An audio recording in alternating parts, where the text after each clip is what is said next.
I completely broke my own low-buy rules, and instead of being a Debbie Downer about it, I'm going to have fun and learn from my mistakes.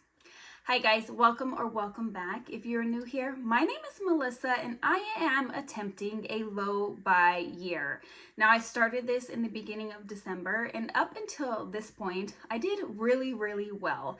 Well, I decided to go into my dark side and dabble a little bit into some items that I said I was not purchasing this year. I'm not going to make excuses. These were definitely low buy rules that were broken, but there was a reason behind it, and I'm going to share that with you guys. So I decided to do a Sephora haul. I bought some items from Sephora. I had my color analysis done recently, and I learned what colors work out best for me. And with that, I decided to get rid of all of my expired makeup. Now, unfortunately, pretty much all of my makeup was expired, and that is why I decided to buy new makeup. I didn't go overboard, at least not in my personal opinion. I kind of bought one of everything besides lip products, which are my weakness, and a couple of these were empties. So the empties are something that I was allowed to repurchase. Because Sephora was having their Sephora sale, I felt like it was the perfect time to do a haul. So I am going to stop rambling, and the first items that I'm going to start out with were empties. So these are items that I actually was able to purchase, and I was just holding off on purchasing them because I was waiting for the sale. The first thing is Merit Oil. This is the Great Skin Instant Glow Serum. I use this day and night. So I use it before I do my makeup, every single time I do my makeup, and it shears out my foundation. It makes it look very natural and not very cakey. I have dry skin, so this is crucial for me. I absolutely love this product. I use it not only for skincare, but as I mentioned, underneath of my makeup. I used it today and my skin feels perfect. It doesn't feel like my foundation is drying out my skin. The second item, which is a replacement, is this Huda Beauty. It is in the color Fair. It's a contour bronzer cream. So one thing I learned about myself is that I should not use bronzers. Now bronzers are more warm tone. They give you that sun-kissed glow, which looks absolutely stunning. But for somebody who has cooler undertone, using a contour in a slightly more neutral shade than a gray shade works better as a bronzer for me. So this is a product that I already owned. It was completely empty, so it wasn't empty, and I just decided to repurchase it. I love this, you guys. It is a creamy consistency. What I tend to do is just get a small brush, and then I will just carve out the cheekbones, the nose, and around the forehead, and that works out perfect for me. I am in the shade Fair. Keep in mind, although I look very pale on camera, I'm actually not very pale in comparison to some of my friends. So even though I am a pale complexion, I do have some color to me, and the Fair is a good shade for me.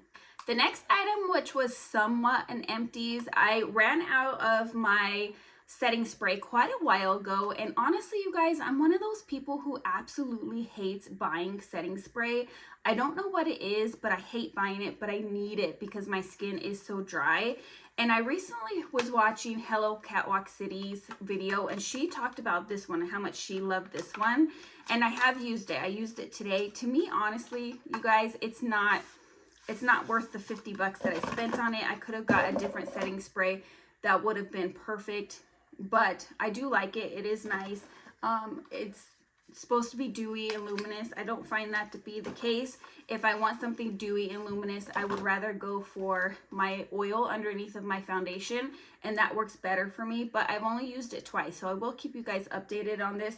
Twice meaning today was once, and then once yesterday. So was it a good buy? I'm not sure yet. I think it's a good buy. I just don't know if it was worth the $50 I spent on it.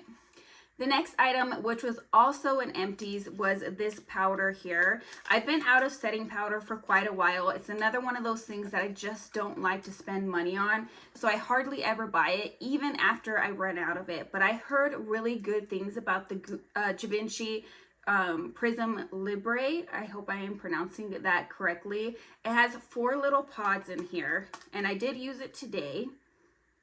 And they're like more pinky tones, so I feel like they will go well with my skin tone. I don't really notice a difference, but I haven't had time to really focus in and play up with it yet, so I'm not sure if it's going to be something I like, but what I do like about it is very lightweight. I don't notice any powdery consistency on my skin after I use this, and I do feel like it kind of creates some blurring effect, especially because I go so minimal with my base.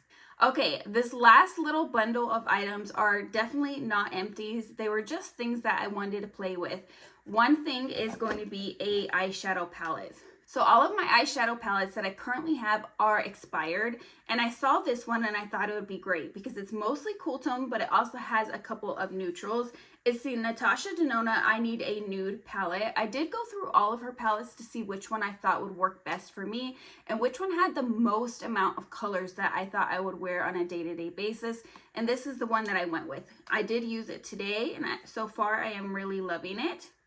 Here are the colors.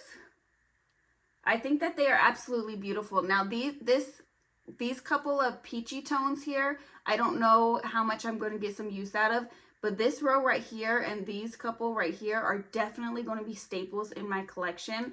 I used this one today, this one, and that is my whole eyeshadow look. It's a little bit grungy, which I really, really like, but it's not too dark. So I have been enjoying this. I think it's going to be a staple in my collection, but I don't foresee myself adding more palettes to my collection. I'm at a point now where I do the same eyeshadow look over and over again, and I don't necessarily need to add more than one eyeshadow palette. I think this has everything I need. Okay, now we have two more face products, and I bought them in the mini option. Also, the Givenchy powder was in the mini option as well. Any of these items that came in a mini, I opted for the mini because I don't go through makeup fast enough and it gets expired. So unfortunately, I already have this color in my collection and I didn't realize that I have it, and it's honestly not my favorite. Because it's a mini, I don't think I'm going to send it back. I think I'm just going to go ahead and give it to one of my daughters and then just keep the one that I already have. Maybe I will, my daughter's birthday is coming up, so maybe I will just give it to her. But honestly, I don't know if she'll use it, so maybe I'll give it to one of my adult lady friends. I love the Rare Beauty liquid blushes. They are pigmented, so you have to be careful, but I love that because with most people, blushes wear off over time, and so if you start out with a very nice, beautiful pigmented blush, an hour or two, it's going to be the perfect shade. The other option, or the other item that I got, was the Rare Beauty Positive Light Liquid Luminizer, and that I have on right now as well. I like this. I can't say I love it, so I am glad I got the mini size, but I'm not a huge highlight person anymore. I used to be in my 20s, but now that I have aged skin, I am 34. I have had a few people ask me that recently, so I am 34 years old. But I do find that this one is nice and thin and light, and so I don't feel like it adds anything crazy to my face, which I really appreciate.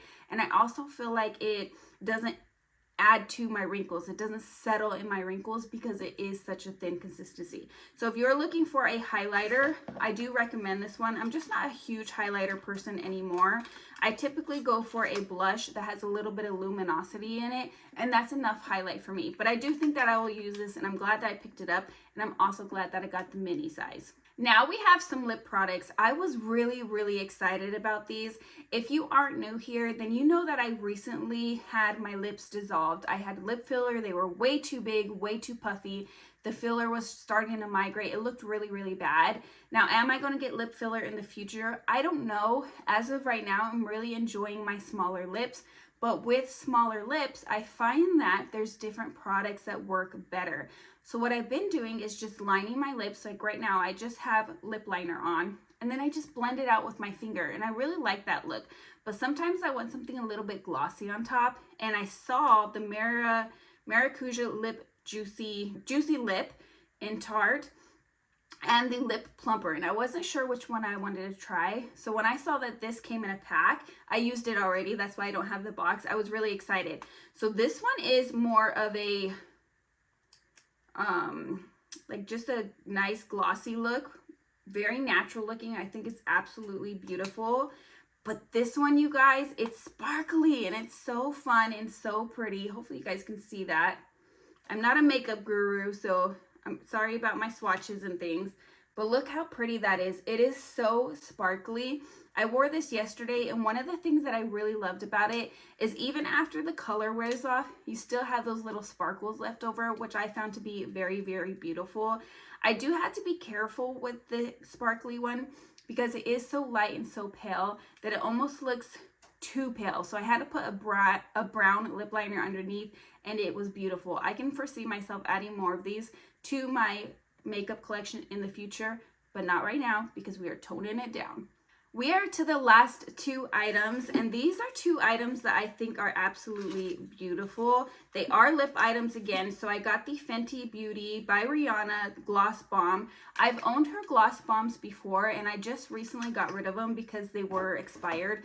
You guys, I used to be in love with makeup. I played with it, I enjoyed it. My obsession for bags is how I used to be about makeup. So I had so much makeup that when I I don't want to say I fell out of love with makeup, because I still love makeup, but my passion kind of dwindled down and I didn't really feel the need to buy any more makeup.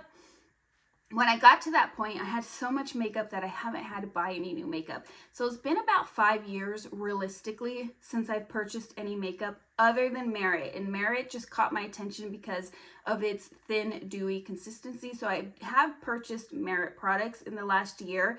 But other than that, all of my makeup was at least 5 years old. And most of it was approaching that 10-year timeline. So my Fenty Beauty lip glosses were old. I wish they had this color in a mini size, because they did not for me to purchase, because I just don't go through lip products fast enough. But I think that this color is beautiful. It's like a peachy pink, and I'm really excited about it. One of the things I love about Fenty lip glosses is that they are opaque, as you can see here, but they're not super, super thick. So I really, really enjoy that. It doesn't leave a sticky residue behind on your lips. And my last item was this Sephora lip gloss. I've never tried Sephora lip glosses before. This one's slightly minty, and I really like that. I love a minty anything, really. And it's just a very pale shade of glittery pink. This is definitely a topper shade for me, otherwise it would be too light. Here you go. So I think that this is beautiful. I think that I will get a lot of use out of it, especially in the summer months. But it's a little, like I said, a little bit pale. But the consistency of this is absolutely perfect. So I do foresee myself adding more of the Sephora lip glosses. This consistency is very similar to the Fenty, and it's about half the price. So if you guys are in the market for a nice, beautiful lip gloss that you don't want to spend crazy prices on, I do recommend this one. Okay guys, so that was everything that I purchased from Sephora. As I mentioned, I definitely broke my low buy rules, but I don't feel guilty about it or upset about it. I knew with setting a year-long goal that I was bound to mess up at some point, but I actually have 2 other mess ups that I did in April. Does this mean I'm giving up on my low buy? Heck no. May is going to be a brand new month. We're getting right back. Actually, it's still April, and I'm getting right back on track now. But it was just one of those things where the situation was right and the items were right. So stay tuned, because I do have another video, another haul video coming up soon. I don't know which order these are going up in, but either way, I have 2 hauls to share with you that both broke my low buy rules.